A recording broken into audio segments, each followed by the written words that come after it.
you're old as hell and you're still scared. Well, that whole scene kind of, you could hear that. That whole scene, you could hear the straw. Well, that whole scene is like...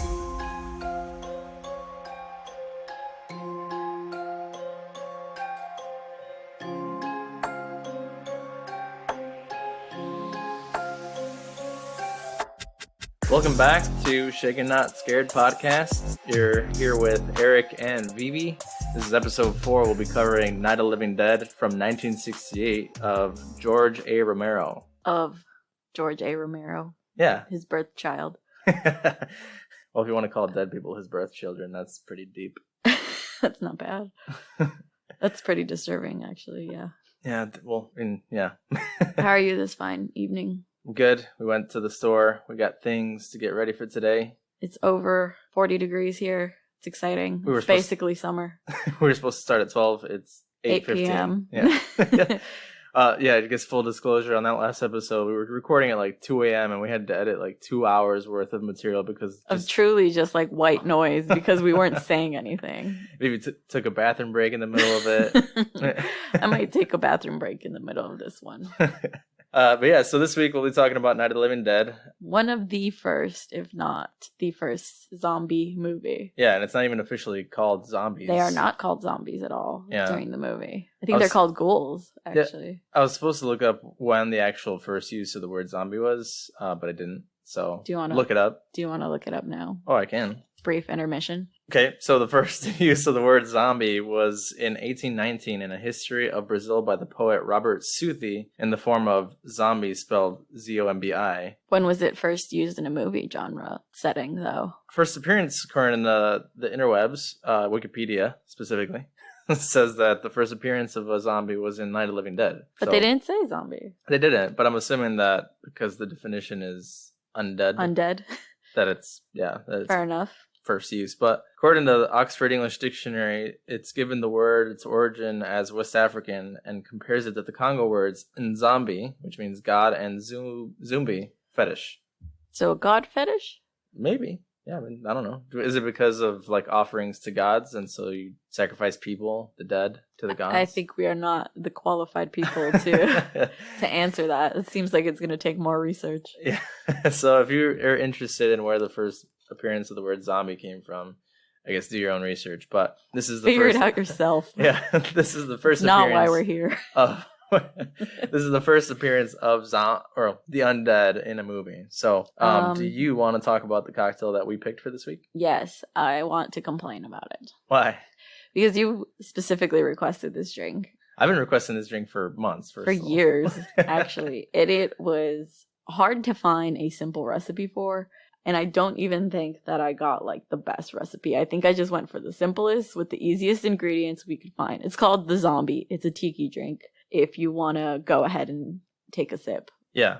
The first time I had ever heard of this drink was at a Dave & Buster's when Vivi and I were on a date. And it tasted like, if you've ever gone to Six Flags, I told her this analogy that day and she has absolutely no idea what I mean. But it tastes like when you go to Six Flags and you taste the torches during Fright Fest. You can like smell the torches. Are you just trying to eat actual torches? Well, you know how like taste and smell are associated? It's almost like what the smell of the torches would taste like is what that drink tasted like in Dave & Buster's. But the nostalgia of Six Flags and Fright Fest made me love it. So I don't remember what it tasted like, honestly. I just remember it tasted like torch fire. Well... I didn't put torch fire in it. Oh, no. Sorry. I'm going to hate it. Yeah, you probably are, honestly, because I'm surprised you requested this because there's like a lot of sweet ingredients. If you want to look up a better recipe, go ahead. But essentially it takes 2 types of rum. This, I can't even pronounce this. Velvet Feral rum. Feralum. Oh, the green bottle. Velvet liqueur. It's velvet liqueur, apparently. 1 ounce of cinnamon syrup, pineapple juice, orange juice, lime juice, and grenadine. Mix it up. Shake it in your shaker and pour over ice. Nice. Tell me what you think. Me? Yeah. Oh, 1 sec. Well, it doesn't taste like torch fire. It's actually not what I thought it would taste like. I knew you weren't going to like it. That's why I'm upset. No, I don't hate it. It does taste like a tiki drink, though. It's like what I would imagine a tiki drink would taste like. Yeah, it tastes tropical in a way. What do you think? I don't love it because of the type of grenadine I use. The type of grenadine that I have is like, it's like the basic one that you could find at any store. It's like that super radioactive red bottle, and it makes a lot of stuff taste like cough syrupy. So this tastes cough syrupy to me. Really? I don't get cough syrup. I get like, does it have any pineapple in it? Yeah, pineapple juice. As if it has pineapple in it. You're like, it literally has pineapple juice. I literally just read the ingredients. Way to pay attention. I was just prepared for some torch fire. No, yeah, it is good though. It's definitely a tiki drink. What would you rate it? I'd rate it a 3.5 out of 5. I think I'd rate it a 2 because I've made better tiki drinks. Really? Than this. I like pineapple, so this is very pineapple-y if that's your jam. So that's good. Try it out when you get a chance. Or don't, because it's a lot of ingredients and not worth the pay. Or look up a better recipe. Yeah, I wonder what those other ones taste like. If those have the torchfire taste. This one definitely doesn't taste like the one we tried at Dave & Buster's, so I imagine that there's like really fancy ingredients that I just could not even imagine where we would find in some of the recipes I found. So again, I went with the easiest one. Sweet. All right, so do you want me to hit you with some facts? No, I'm going to give you a summary. Oh, okay. That's usually how we do things here, right? Yes. Okay. So this time I'm going to read you a summary from IMDb, and it's probably my favorite summary because it's like one sentence. It says, the radiation from a fallen satellite causes the recently deceased to rise from the grave and seek the living to use as food. That's it. Oh, great. Love that. An adventure to find food. It's just sweet and to the point. Yeah. I mean, that's basically what the movie is. It really is. No, I like that. So then do you want... now you can give me fun facts. Okay, do you want fun facts now? Yes. Okay. So fun facts I've got are all coming from didyouknowfacts.com. So first one I've got is 3 people set themselves on fire during the making of the movie. That's fun. That's probably not common yet. Now it's super common. Well, 2 of them were on purpose. Oh, no. Yeah. 2 of them were on purpose. The 2 actors who were playing ghouls in this movie volunteered to make the zombie attack scenes more realistic. So they said, yeah, we'll let ourselves on fire. The third one, though, was apparently a man named Gary Strainer from the crew had added more fuel to a chair on set to light it on fire later. Apparently some of the embers got into his fuel can and it lit and set him on fire. So that was an accident. Apparently he wasn't seriously injured. Well, I don't know that that was on film, but I mean, he was a cast, or not a cast member. He was a crew member, so I don't think he was like seen and on fire in the. Do you think he just caught fire and they're like, record that, record that, put it on film, put it on film? Yeah, no, I don't know. Apparently he wasn't injured though, so those of you who think maybe he's dead now, no, he's not. He came back from the dead, so. Bum. Yeah.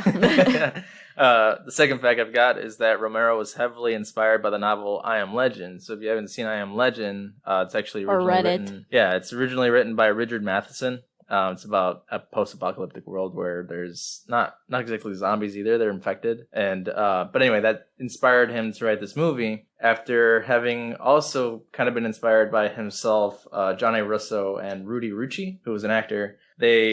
Russo had originally pitched for the film to be about teenage aliens wreaking havoc on Earth with a pet from outer space. They said that the budget wouldn't kind of cut it for that kind of film, so they ended up going. Russo ended up saying, "Well, what if we make it about a guy or a kid who runs into a field and finds a bunch of like dead people under glass, and they're there because they're getting ready to be eaten by aliens." And so Romero was like, I like the dead bodies part, and took that and ran with it. So we have along with being inspired by I Am Legend. Yeah. So there's a couple of things that inspired him. It's pretty interesting. He hated the alien idea, but I guess if you, as we talk about it, there is kind of like almost like a hint at aliens being the reason these schools exist. And not aliens really, but space. Science. Yeah. Space specifically. Science is the reason for everything. Isn't it always? I have an additional fact, but I think I'll bring that up towards the end when we get to a specific topic. Sounds good. The ending, specifically. But no, I love zombie films. So yeah, if this is the one that kicked it off, it's I give it all my love for sure. Yeah. Cool. So you like it then too? I do. I watched it a couple years ago for the first time, and it's like very clearly the one that started off this genre, because as we'll talk about it has tropes in there. Mm-hmm. Where it becomes like staples of every zombie movie. Yeah, for sure. Oh yeah, it's hard to watch this without thinking of every other movie that you've seen of the zombie topic. Yeah. Do you want to jump into it then? Yeah, let's get started. Okay, so first take. First off, we see a car down a winding road, and it's Barbara and Johnny. Mm-hmm. And they're going to visit their father's grave, and Johnny's really not happy about it. He's just making it seem like the worst chore in the world. Well, because their mom's like, go drive out 6 hours from here and drop this cross thing off. And I was thinking about, like, why would you bury your loved one so far away? And if she makes them do it, I think they're complaining because she can't. And they're like, if she's going to make us bury her over here too, why wouldn't she just move out here? They finally get to the cemetery. Yeah. And the whole time he's very cynical because Barbara, like, goes to pray for a minute and he's like, ugh, we did what we had to. Let's just leave. Praying's for church. Let's go. Yeah. And she's like, you don't even go to church. And in the law of horror movies, that means he must die. Oh, yeah. Which happens almost immediately. Yeah, what I was going to say is that it's cool that it's in a cemetery because you do see the man in the background who, the way that they kind of show him in the background almost seems like he's just a mourner. The keeper or the keeper of the place, right? He's not walking weird or anything. He's just walking like a normal just in the dude. distance, and they're like, that's cool. Yeah. So Johnny starts to mess with Barbara and they start bringing up stuff from when they were kids.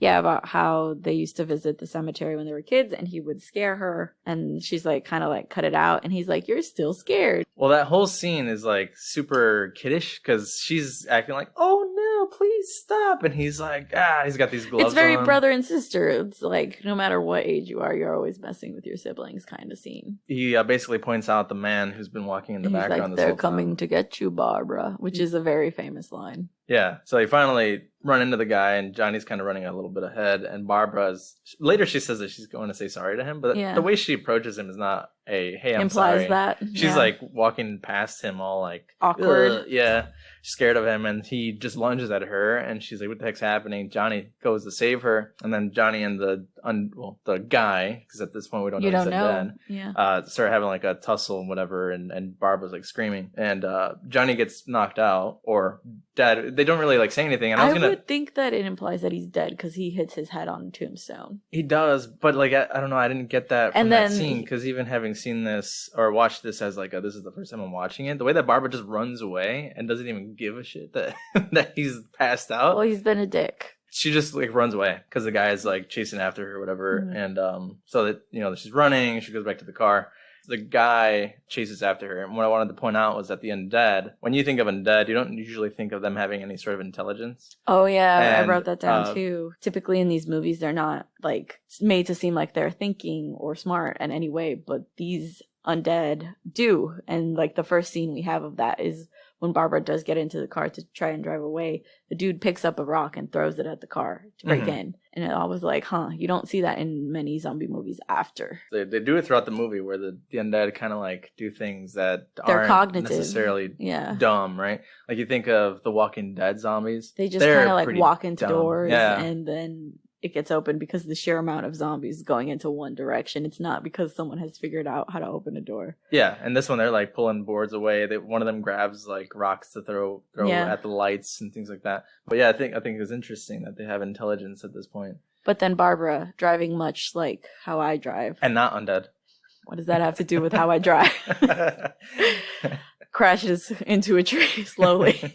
She does, and she's like, the car is trashed. My thing, exactly. My thing is, the car's not wrecked at all. She probably could have still driven. Yeah, it's like a little dent on the front left of the car. The just tires are still abandons fine. The engine's not even like smoking. She just runs away. I would like to point out that when she's running away, she loses her high heels, which is actually realistic. Were they high heels? Because later when Ben brings them up, I thought they were just like slip-ins. Like no, he gets her chanclas that he found in the house. Is that what he found? Okay, I was like, how did he get her shoes from outside? Yeah. Okay, yeah. That makes more She's sense. running and her heels are coming off. Cinderella story. That's really realistic, unlike a lot of movies now. Barbara is running and then she kind of comes across this house that is out, like, again, country type rural area. Yeah. And she just kind of checks it and it's open and she like she didn't even check it. I think the door was already open. Just unlocked. She just runs in and closes the door behind her. But it doesn't look like anybody's home. She goes straight to the kitchen and gets a knife, and she's kind of just like freaked out, sneaking around the house trying to see if there's anyone inside, freaked out. The house appears empty, but it does kind of show hints of like there was a struggle here or there's like a vase happened on the floor. Yeah, and then she walks into one room full of like taxidermy animals and it's like creepy music and I'm like, yeah. The headroom. I agree. That's creepy. Yeah. And she's just freaking out and kind of has like no sense of what's going on. And I heard that's her thing the whole movie. It honestly really is, though. I don't appreciate it. She realizes that there's a dead body at the top of the stairs and sees the first scene we see of someone having been killed by the undead.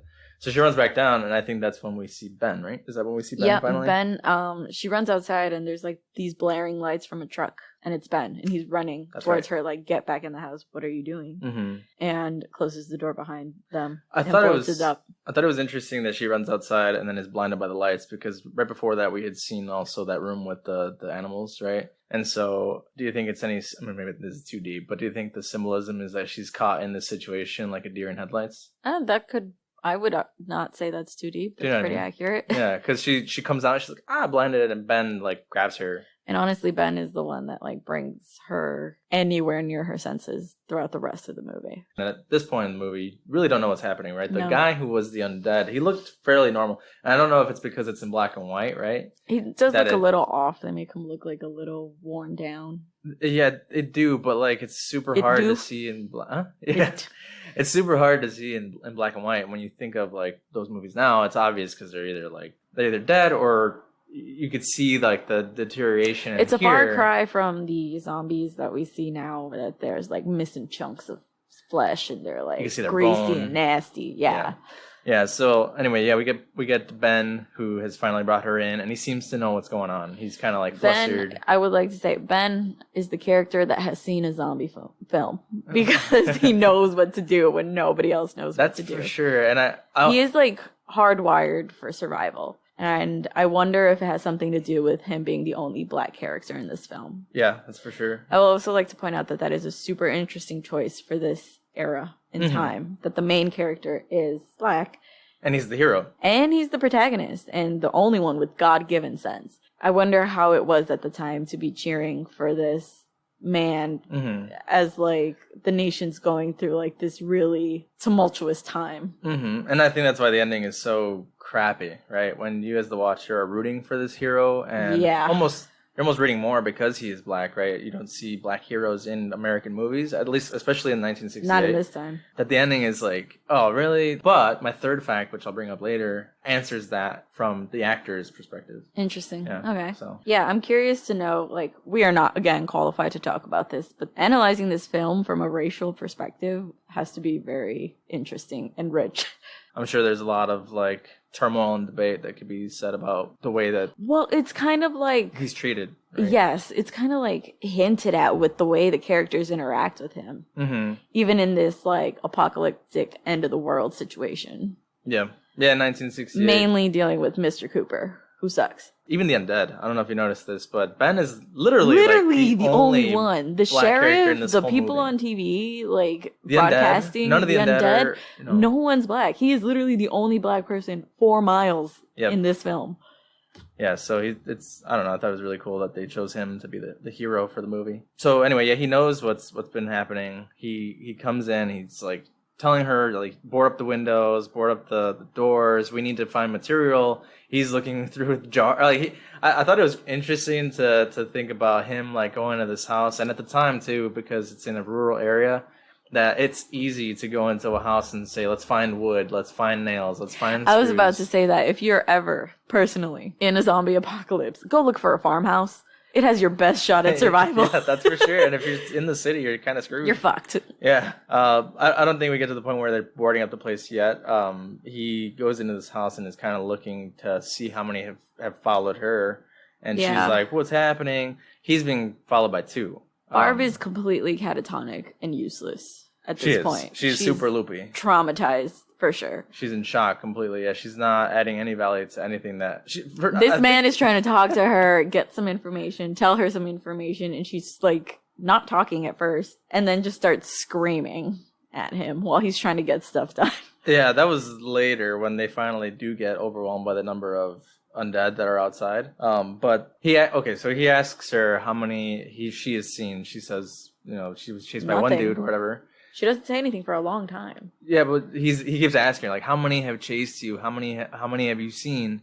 And there are 2 that you see in the outside that are following him. And so when he's trying to get info from her, you get the scenes where the undead are throwing rocks at the lights on his car. Yeah, they're trying to take out the lights on his car. And I thought that was an odd take on undead too. right? Like that they're hate bothered light. by the light. Yeah, It's very strange. Yeah, light and fire. very vampire-esque. Oh, I thought of the Frankenstein monster. That too. It's very Frankenstein-esque, especially later scenes where they're actually setting them on fire. Yeah, it's like like even their vibe, the way that they back away, it's almost like the Frankenstein monster in that movie. They're backing away from fire and they're afraid, but they can throw rocks at things. Like it's interesting that this is the take on the undead here. Yeah.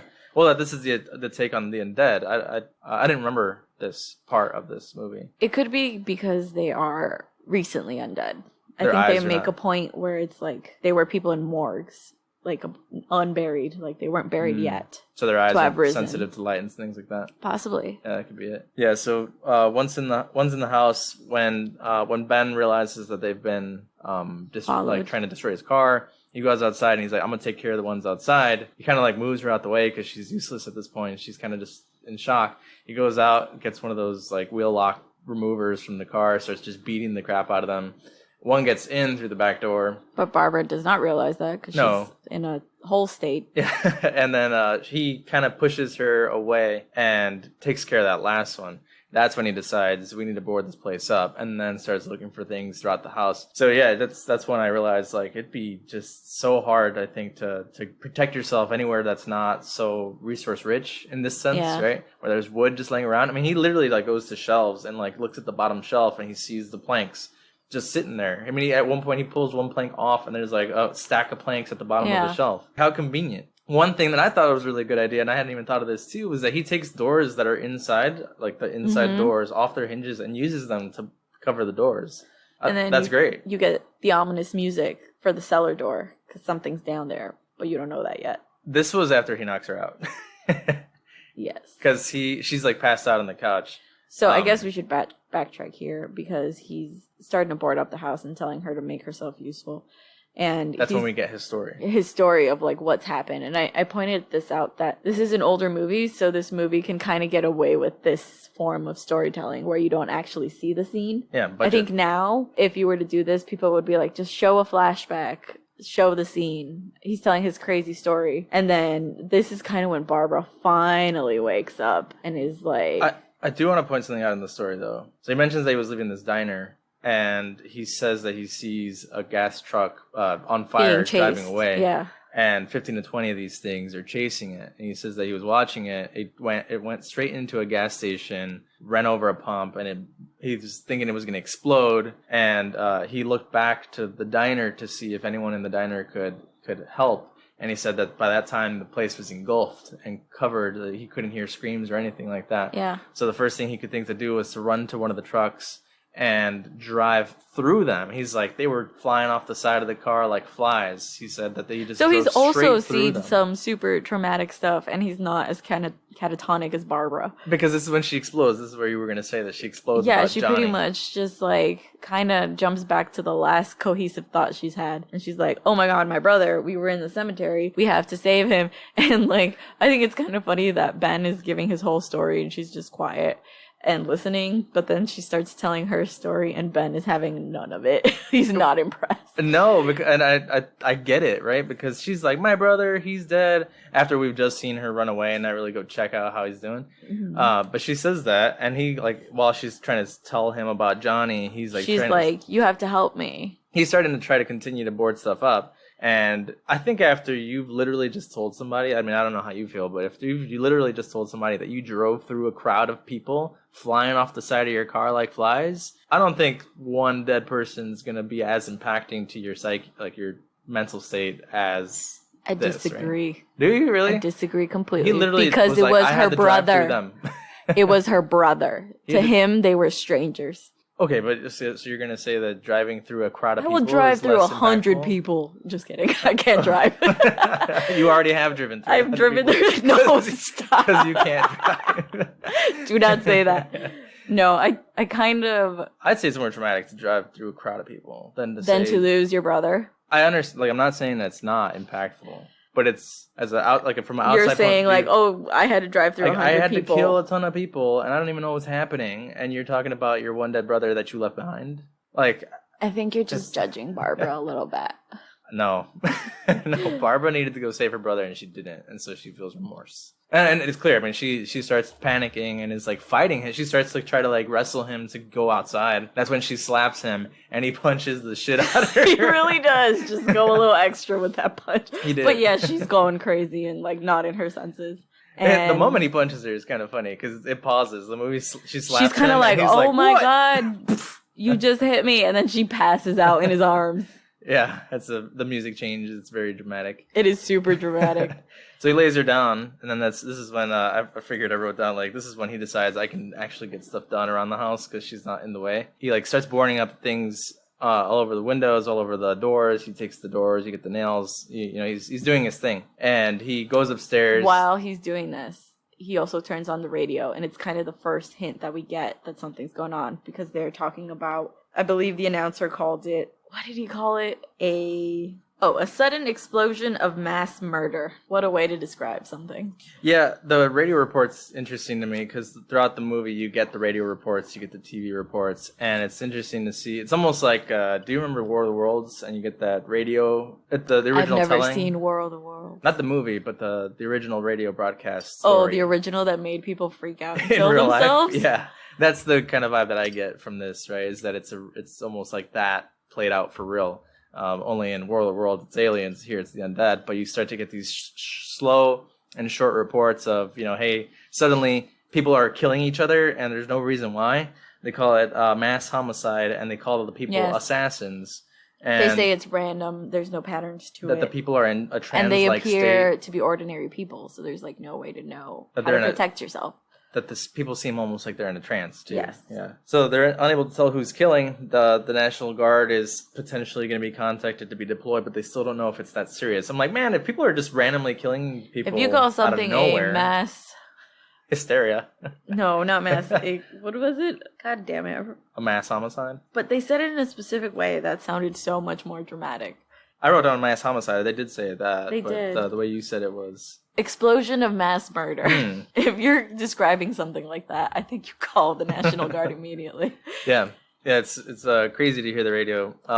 When he pulls on the TV later, I didn't even realize they had a TV. I thought the reason they had a radio was because. Well, I believe in the 1960s, televisions were still very expensive. So yeah, this house in the middle of nowhere had one. Well, it had a small one, so radio was still more commonplace, and I think only people with like some saved up money could afford even small televisions. Yeah. Yeah, so I don't know though, because isn't the 50s the era of like the boom of televisions?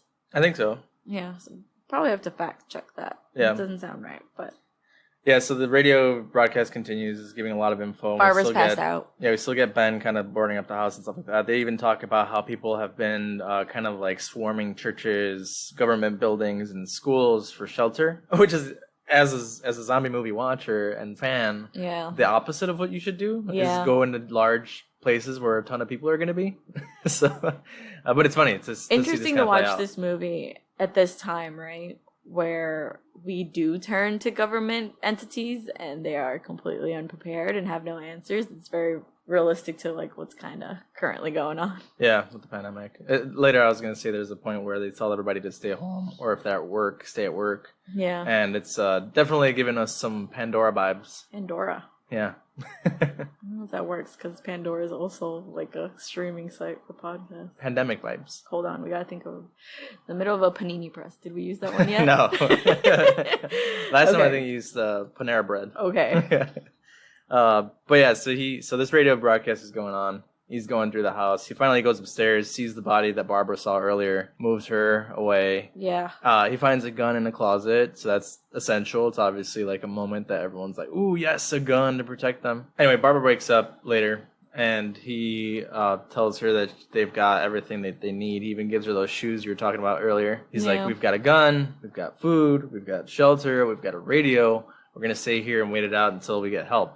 And then Barbara's still pretty loopy. She's kind of just listening to him and is like still just there. And the radio, I think, continues at this point. And they bring up that this is our first hint of cannibalism. Yes. That's what I was going to point out. They bring out that the killers are eating people. And they mentioned it like 4 times, which I get is shocking when this is the first type of movie like that. But as a viewer, many, many years later, with many, many, many more zombie movies, you're like, we get it. I guess, so you just reminded me, there's one thing that I think is interesting with the radio, is that in the beginning of the movie, when Johnny and Barbara are getting off at the cemetery, the reports are already kind of starting at that time. Yeah, but Johnny shuts it off. Yeah, and I think that that's a trope in movies as well, that when something bad is going on and the media is about to tell you what's happening, that the characters will turn it off right before anything is said, and they're oblivious to what's about to go down. So when you hear these radio broadcasts or these TV broadcasts, I think they're more impactful when you finally hear what's happening. In this case, that the killers are eating people, is that everyone's face is like, what? And it's funny to just know that earlier. But the characters aren't like really reacting. They're just kind of like, oh, okay, yeah.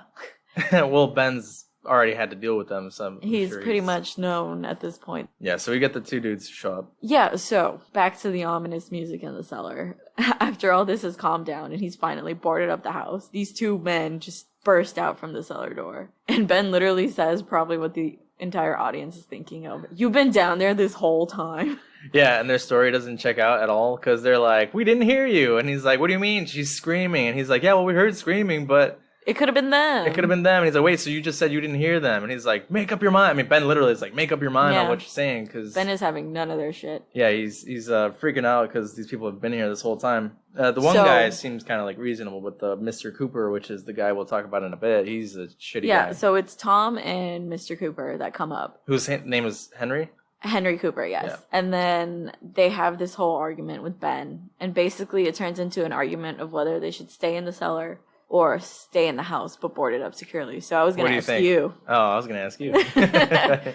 I agree with Ben because, and it's a point that's later brought up by Tom, there's no point of exit in the cellar. Mm-hmm. So say you do get trapped down there, you are trapped down there. Yeah. There's no way to escape. There's no back door. If you need to retreat there, I guess. Yeah, no, I agree. That's my point. I agree with Ben, too. I think the Mr. Cooper's idea, it's like, I see benefit to it, but the point is that if they do overpower the one entry, his point this whole time is like, but there's only one entrance, and we could board up the entrance and defend ourselves from that one point. And then Tom later is like, nah, man, it's like a trap. A death trap. Yeah. There's no, once they get in, then what do? There's no way out. So I agree with Ben. And while this is happening, the zombies start to break through the boarded up windows. And Ben and Tom start what I like to call zombie whack-a-mole on the arms. Yeah, the creatures. With the knife. Yeah. That's when we also get the first point where Ben realizes that gunshots don't work on them. Well, because he's shooting them in the chest and stuff, and he shoots them like twice, and twice is when the zombie goes down. No, 3 times. So he shoots the zombie twice in the chest, and it isn't until he shoots it the 3rd time in the head that the zombie goes down, or the undead goes down. The ghoul. And I had written down that this is the point where Ben realizes that headshots is what kills them. But later he's shooting them in the body again, so I don't think he realized that that's why it died. Yeah, he probably just thinks it takes multiple. Mm-hmm. So when they're doing this, the house is being overwhelmed. I would like to point out one naked zombie. Butts. Just like, what were you doing at that? That is so unfortunate. You're in your shower. Yeah. Please at least murder me while I'm fully dressed. Thank you.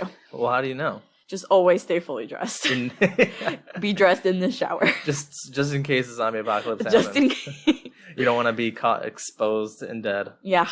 My next point was going to be that while this is happening, afterwards, Ben's just kind of a no-nonsense person. But it seems like Mr. Cooper and him have this weird alpha male dynamic going on, which I'm just like, there is no time for that right now. And that's literally what gets people killed in zombie movies. Yeah, their dynamic and the whole time is like, who's gonna say what the plan is? Yeah, and Tom's just kind of like trying to keep the peace. There's a point where, and again, it being 1968, I think this is why, right? But there's a point where Tom is kind of like the peacekeeper between Ben and Mr. Cooper. Because Mr. Cooper wants to do what he wants to do, Ben wants to do what he wants to do. And Tom is like, if we can, the 3 of us work together, we'll probably be able to survive this. And when he says the 3 of us, I mean, there's Tom's girlfriend, Judy, Barbara's there, Helen, which is Mr. Cooper's wife, is there. Why would he just say the 3 of us? Karen? Karen's the little girl. Oh, yeah. Ill. I mean, the kid's like knocked out, though. Yeah, the entire I didn't movie. think of her at all. But the point that he's like, if the three of us work together, the fact that he says the three of us and disregards like the girls. I would disregard Barbara because she's pretty much useless. I mean, yes, Barbara, but Helen and Judy seem pretty capable. Yeah, to help out and board things up. So I think it's interesting. He just says the three of us. Again, I think for the time, part of the like undercurrent of this is that Mr. Cooper does not want to take orders from a black man. Mm-hmm. You get that vibe. Yeah, that's for sure. He's chaotic in his even the way because he keeps trying to say Ben is crazy. Ben is crazy. Ben is crazy. Even his wife can't stand him. No, he goes downstairs. Because he literally goes downstairs and is like, they're going to see I'm right. And she's like, because that's what matters, that you're right. Yeah, she does all these backhanded comments at him. You can see it in her face, but he can't see it. She fucking hates her husband. Yeah. Mr. Cooper's like so hell-bent on like protecting his daughter in the basement. And Ben's like, it's a shame the kid has a stupid father. Yeah. And it's like... Yeah, Mr. Cooper hasn't seen any zombie movies because the catatonic kid is the zombie. Usually. Yeah, when you see that, oh, I was injured. Yeah, which later we find out she is. And then they're just like, we don't know what's wrong with her. And the kid's unconscious. Yeah, they do mention that the kid is injured. That's why the kid hasn't come up. But they don't say anything until later when Ben asks, how'd your kid get injured? So, again, this being the first time this type of movie is done, that must have been shocking when the kid rises. Right, because you don't expect it. Now it's like, when they said, oh, the kid is sick, you're like, it's a zombie. It's a zombie in the basement. Put it to sleep forever. Yeah. One thing I wanted to point out that the wife says is that she says, because she finds out basically that Ben and Mr. Cooper are fighting, she says, living together sucks, but dying together wouldn't do us any better. I feel so sorry for this woman. Yeah, I mean, I don't know. I would also like to say that she looks like she's 25, 30, and Mr. Cooper looks like he's like 60. Seen a life. Yeah. But yeah, so after they have fought, she kind of asks him why they're staying in the cellar. And he tells her, like, yeah, well, I don't know. They've got food. They've got a radio. And she's like, they've got a radio? Why are we down here? What is your problem? And she's got more sense than he does. She really does. Because she's like, not well, let's go up. Worried about that alpha male bullshit. Yeah. So she's like, well, let's go up. And so then she tells Judy, Tom's girlfriend, to stay downstairs with the kid. And we get everyone kind of coming upstairs. The wife is smoking. She's talking to Barbara. Barbara tells her about Johnny and how she's lost her brother. Yeah, Mr. Cooper is kind of like unsettled with this whole situation. He hates that he's not in charge. And so he keeps pacing and is kind of like taking it out on everybody who talks to him. His wife is trying to sit down and have a cigarette while she's talking to Barbara, and he's like, give me one of those, and smacks it out of her hands to get one too. And he gives like horrible vibes. I hate this dude for sure. Yeah, this character is terrible, and he reminds me a lot of this other character in Train to Busan. If you've seen that movie, you probably know who I'm talking about. Oh man, I hate him so much. This type of character exists in a lot of movies. It's definitely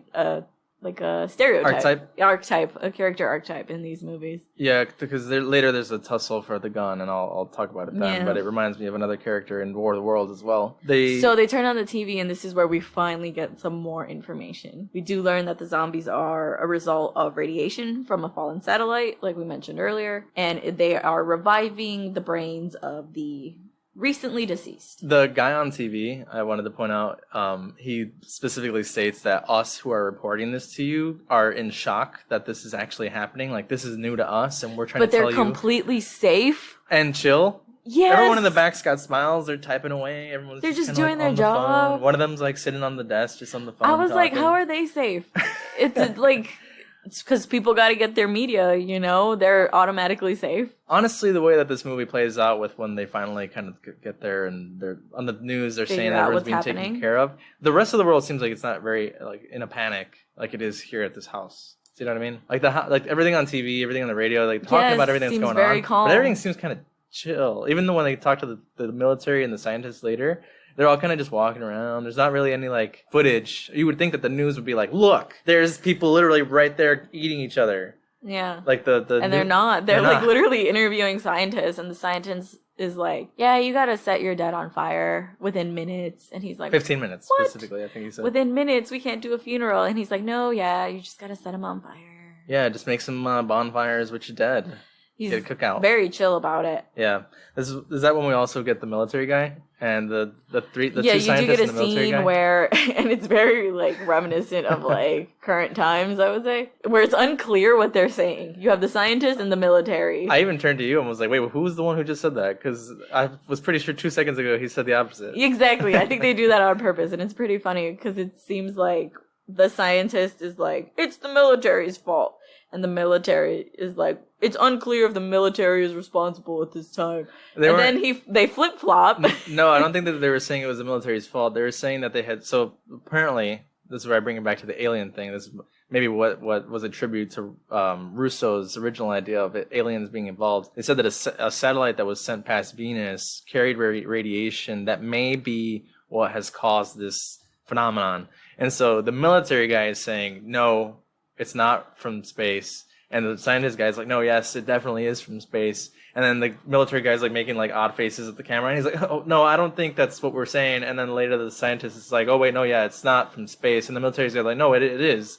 And it's so confusing because I was like, wait, hold on. Didn't he just say that it is? Or which isn't? I think is what makes the scene funny. And is a pretty good it's pretty long commentary. It's like just them going back and forth about it is or isn't. And again, they're able to interview these scientists and military officials outside, no worry of a zombie outbreak. Yeah, there's no like immediate danger in the background. So I think this is another typical trope in these movies where the protagonists have to leave safety because something that requires them to survive is outside of safety. It's always the gas is empty of the truck is empty of gas. The gas is empty.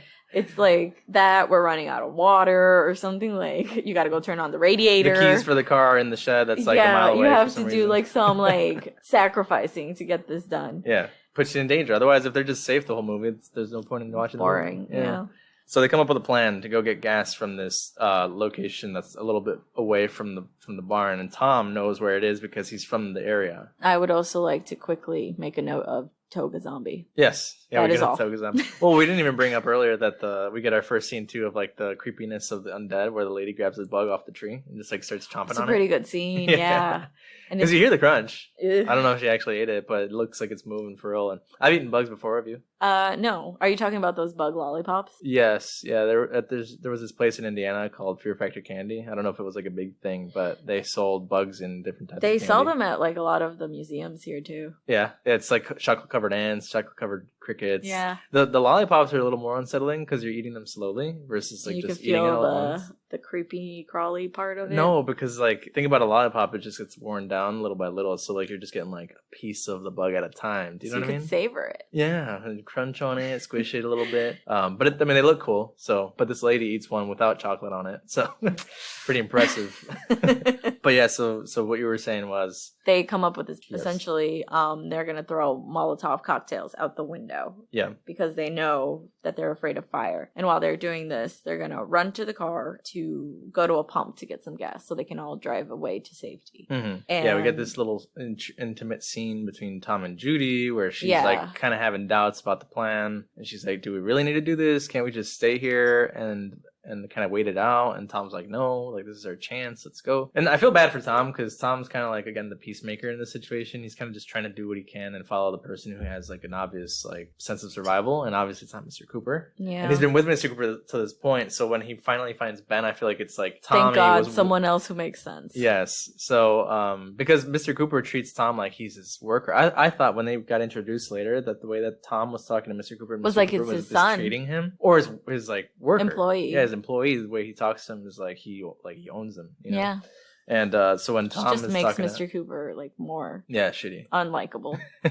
So Judy's trying to like ask Tom like, "Are you sure?" And so Tom is like, "No, we need to do this, babe. Like, let's go." So we finally get them prepared, right? And Mr. Cooper is being really, really weird about this whole thing. He's not clearly going to because betray it's them. Ben's plan. It's not his plan, so he's unsettled by it. But he does it. He starts throwing off the Molotov cocktails off the roof, and I pointed out that I would probably throw one at the car and set it on fire immediately. You would throw it at Ben's car? He's just throwing them out the window. I have terrible aim. I think I would hit the car. Oh, that you would hit the car personally, accidentally. I think it went on purpose. I was like, why would you do that? This car in particular.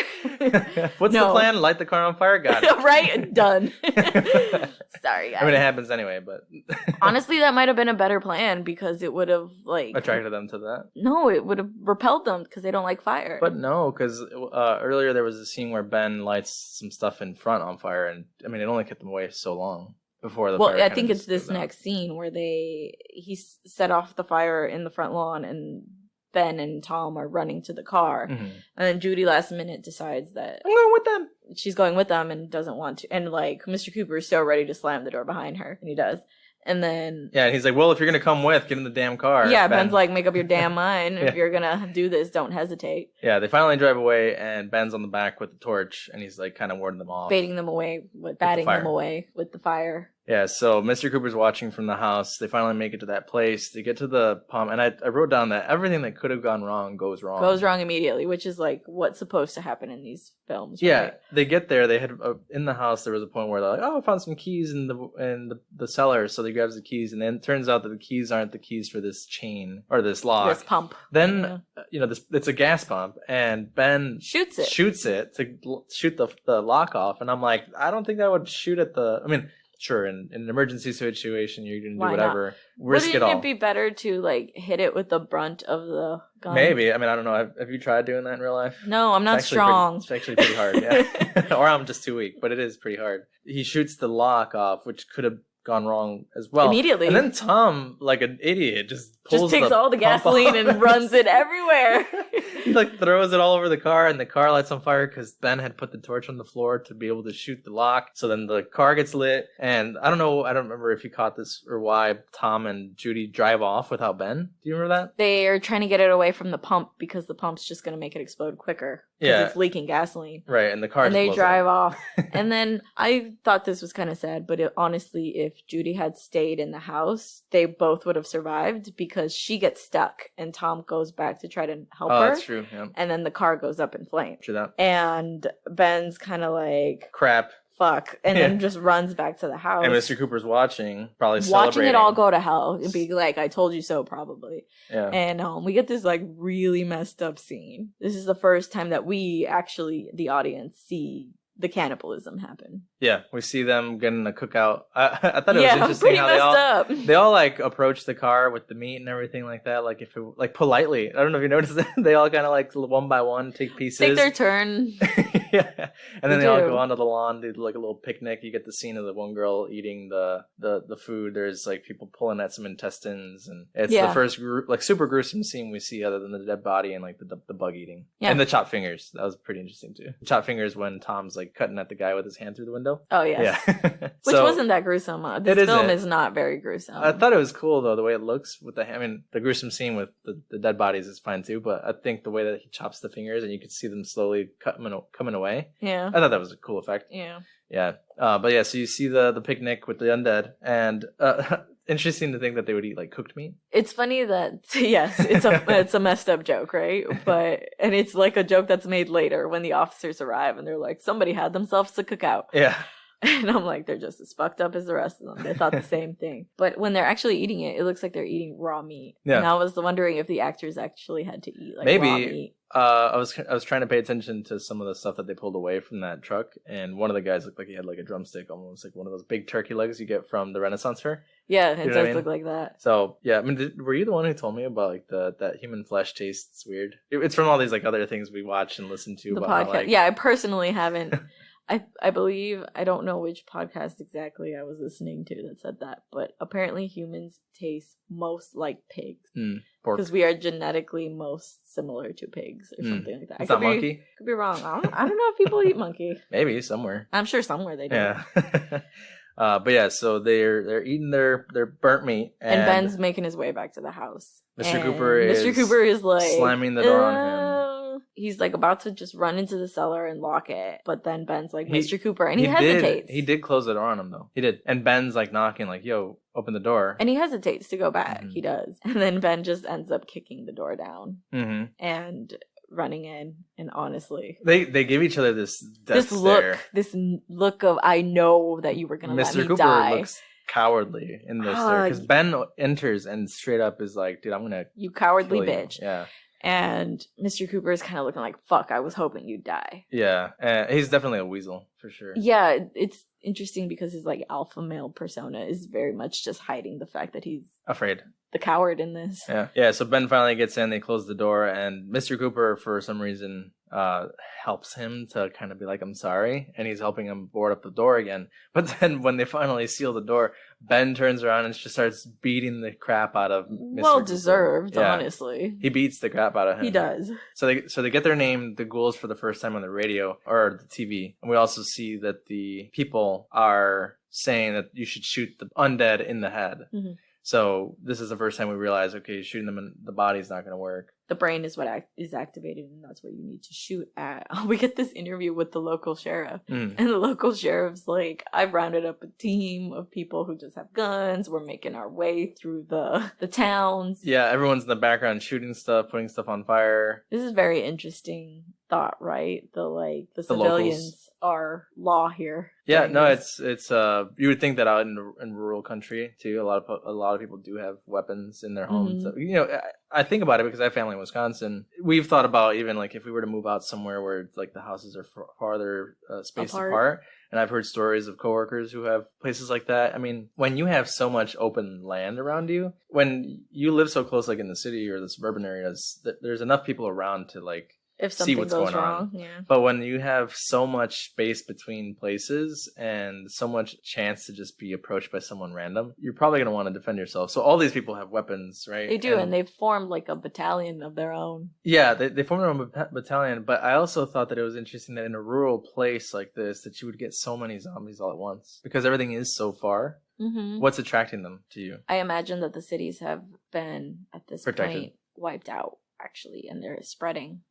Now, have they though? Because the news movie hasn't is not that clear. Because there's also this strange thing with these zombies that daylight and like fire is what kills them. So how would they have the time to get to these rural areas? Yeah, it would imply, like, I guess when Ben was saying that they followed them to the house. Yeah, so they know where they're going, so they follow. They're just following. Yeah, because even like with shows like The Walking Dead and things like that, I mean, there's so much space between everything when you're out in the middle of nowhere that when I think of the undead, like in this case, there's no real fear factor. I think as long as you can outrun them and you get to the next safe spot and you can make sure that place is cleared, you can see them from a mile away and escape them, right? Or is it like that thing that I told you about where humans are the scariest predators because they don't stop, never stop?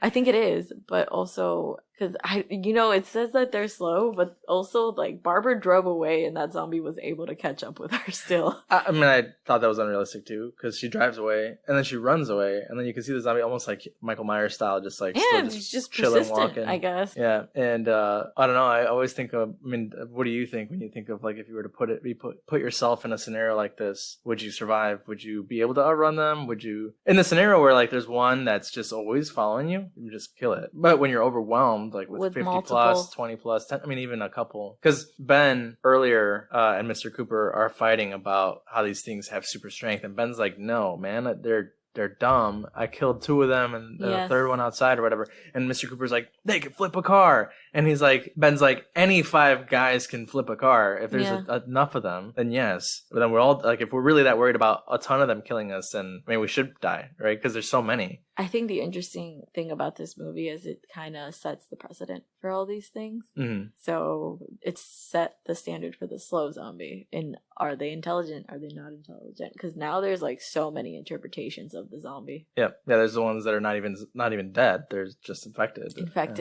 And then there's the fast zombie. And then there's... Those are the ones I'd be afraid of. Yeah. We'll talk about that when we get to things like 28 Days Later and stuff like that. But those runners are the ones I'd be afraid of for sure. Yeah, because that's, I mean, a slow zombie, I mean, you have time to figure out how to kill it. With a fast one that runs and has all the like stamina, if not more, of a person. I think the other thing that, I guess before we continue, that I think that is always like a factor in these movies is that you should probably be more afraid of the people that you're with versus the ones that is a common theme afraid of, in all these films. Because Mr. Cooper, if it hadn't been because Mr. Cooper was so problematic, all of this might have gone smoother. If Ben had found another person who had logic and was reasonable, I mean, even during the movie, you asked me, would I be with Ben or Mr. Cooper? I was like, I'd probably also side with Ben, because why He's being would logical. you? Yeah, why would, like, even if, let's say, I had this alpha male thing with, like, Mr. Cooper, where I'm like, no, I know what's going on. I know what to do. If you're logical and that person is clearly knows what to do better than you do, you have to admit in a life or death situation that they're probably going to help you and your family. You have a wife and kid with you. If they clearly know more. Even like his wife pointed out, it's more important to be right. It's like these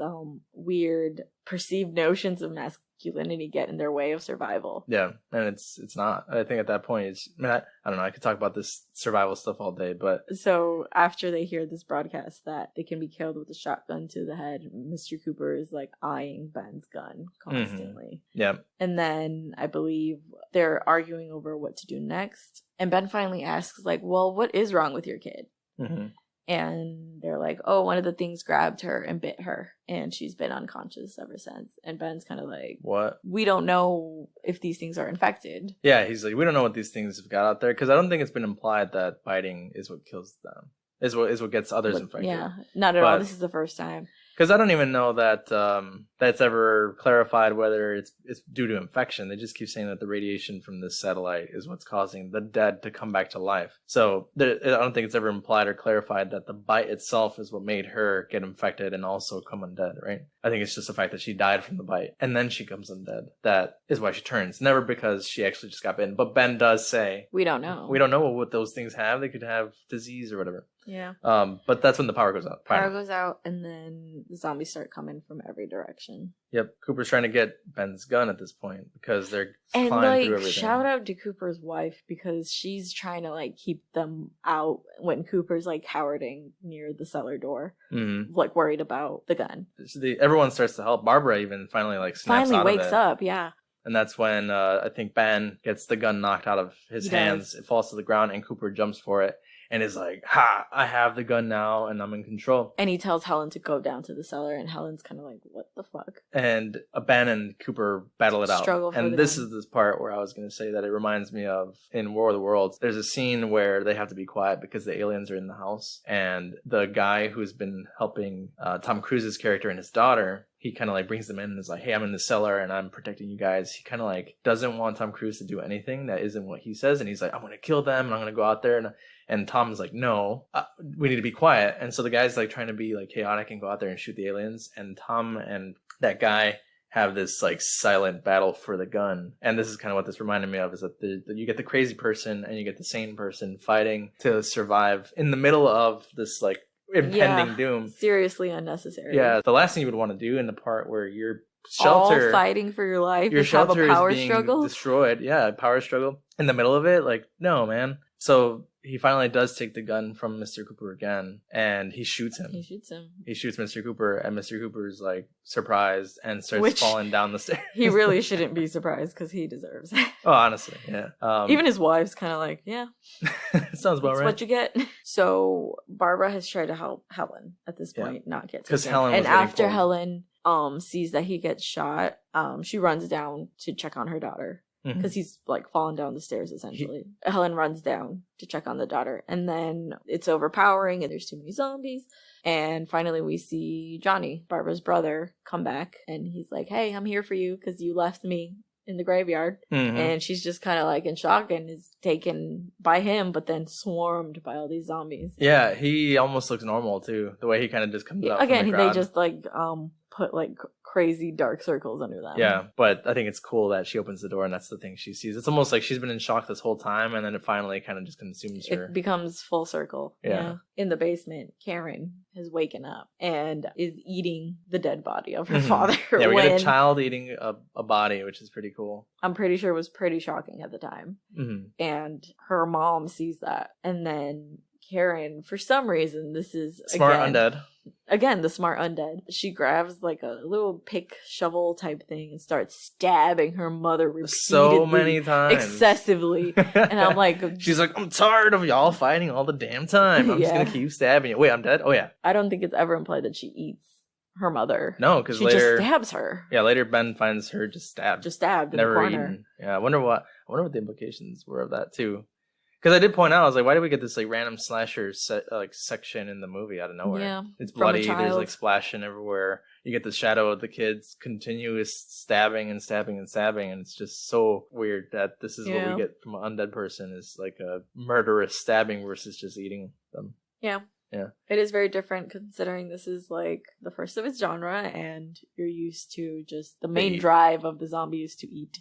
But this child just murdered its mother and didn't eat. No. So, like, what's actually going on with them? And eventually, the kid makes her way up the stairs while Ben is being, like... Ben's overwhelmed by all that's happening. Yeah, he's alone now. Yeah, he's alone now.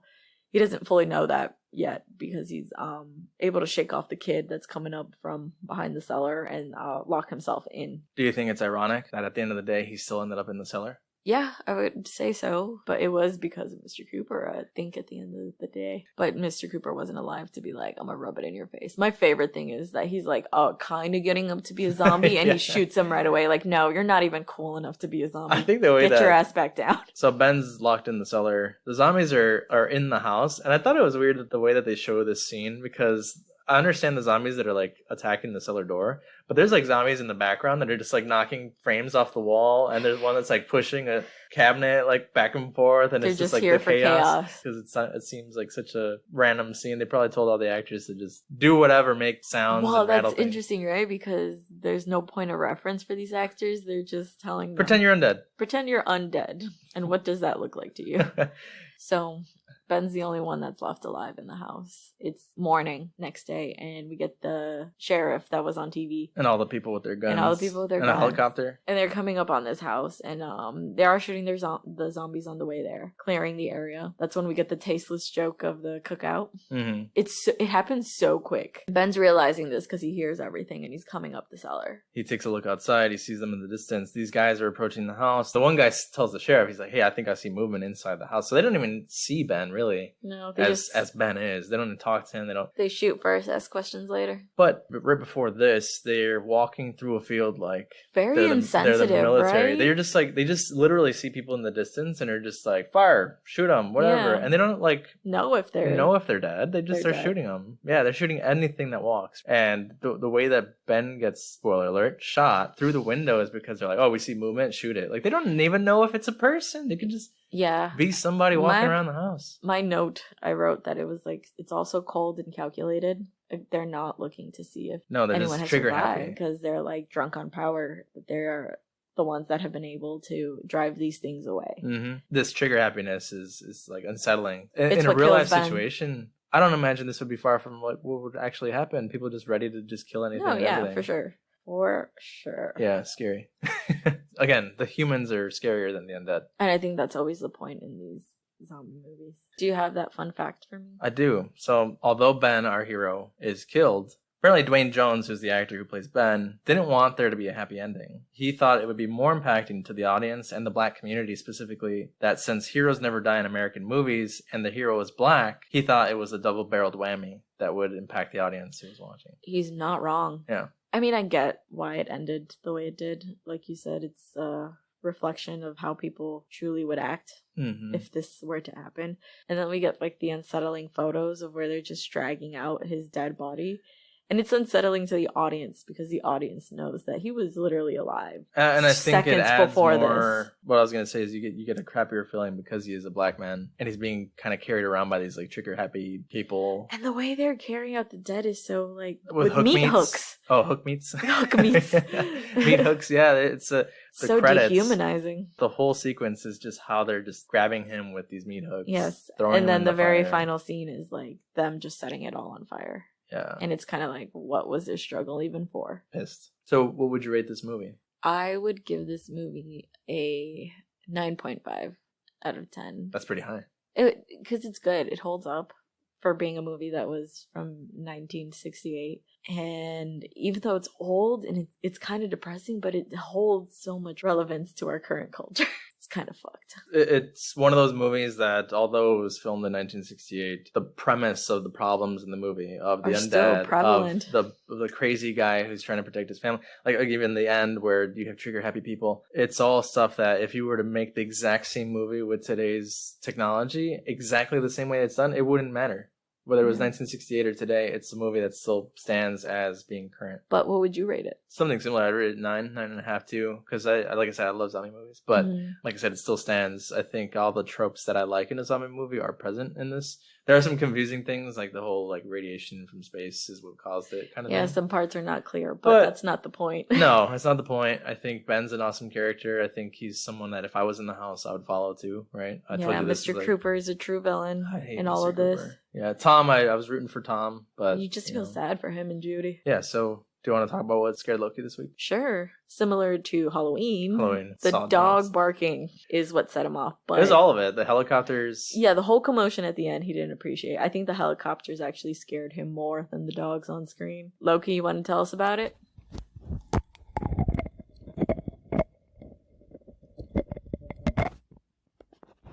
All right, I'm sorry that scared you. One thing I want to point out too before we move on is that when we did get our first scene of all the zombies eating the humans from the car, Loki went and grabbed his bone. He's like, good idea, guys. It's a snack break time. As always, we hope you guys had a good time here. We actually have some socials. We have Instagram now, so you could follow us at Shaken Not Scared Pod on Instagram. Our Gmail is shakennotscaredpod@gmail.com. We're working on getting a Facebook, but yeah, if you want to reach us on there, if you have an Apple account or listen to us on iTunes, rate and review us. And yeah, I think that's all from us this week. Yeah, you can find us anywhere where you listen to podcasts, really. So make sure to follow. Okay, thanks. Bye. Thanks. Bye.